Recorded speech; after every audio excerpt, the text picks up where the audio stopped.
everyone, it's Kate here, and as you probably know by now, I spend a lot of the time here at Cannon Farm in our reptile house. And being in our reptile house, it's nice and warm for me, which is a benefit of doing this in December and January. But I'm joined by one of our animals I'm going to tell you a little bit more about. So it's Sydney, our blue-tongued skink here. He's got a very nice blue tongue going on. So that tongue is used to taste what's around him, seeing what's going on really. And lizards, like Sydney, and all species of skinks, they're something called omnivores, which means they eat both plants and animals and insects as part of the diet. So he has quite a varied diet here at Cannon Farm. So he has lots of veggies, lots of insects. He particularly likes fruit. He really does like pineapple and mango are his absolute favourites. But we only get those as a treat, don't we?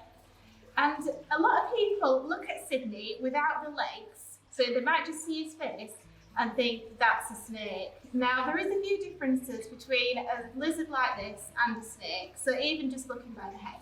So one of those being he does have eyelids, so he can close his eyes and open his eyelids up, whereas snakes, they don't have eyelids and they'll just eyes will just be open all the time.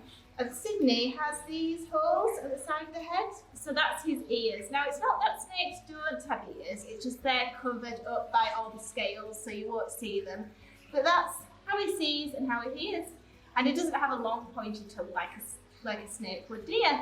Blue-tongued skinks, there are one of the biggest species of skinks out there. So there are a few other species of skinks like fire skinks, pink-tongued skinks, and a few others out there. And golden skinks as well we actually have here at Cannon Farm. But they're little lizards which are really sweet as well. But Sydney, being one of the largest skinks, they get up to 50 centimetres long. And one of the things a lot of people don't know about skinks is they're live bearers, which means they don't actually lay eggs. So they actually give birth to live young. So Sydney being a boy, not a girl, he doesn't do this, but if a female gives birth, it'll be like little mini lizards coming out and they just look like miniature versions of him, which is really cool to see. They're just like straight off the bat, miniature adults. And one thing you might notice about Sydney is this kinks all down his tail here. Now sadly this isn't a good thing, unfortunately. So he's a rescue animal, like a lot of the animals we have in our reptile house, and this is because he wasn't given the appropriate minerals and calcium supplements as well as access to the correct lighting above, which can interfere with like the structure of the spine. So that means he was pulling calcium and other minerals out of his bones to essentially keep himself alive, which is quite sad. So with these kinks here, we can't actually cure them, but we can actually prevent them from getting any worse. So we're not seeing them get any worse here because we've given him the correct supplements and lighting.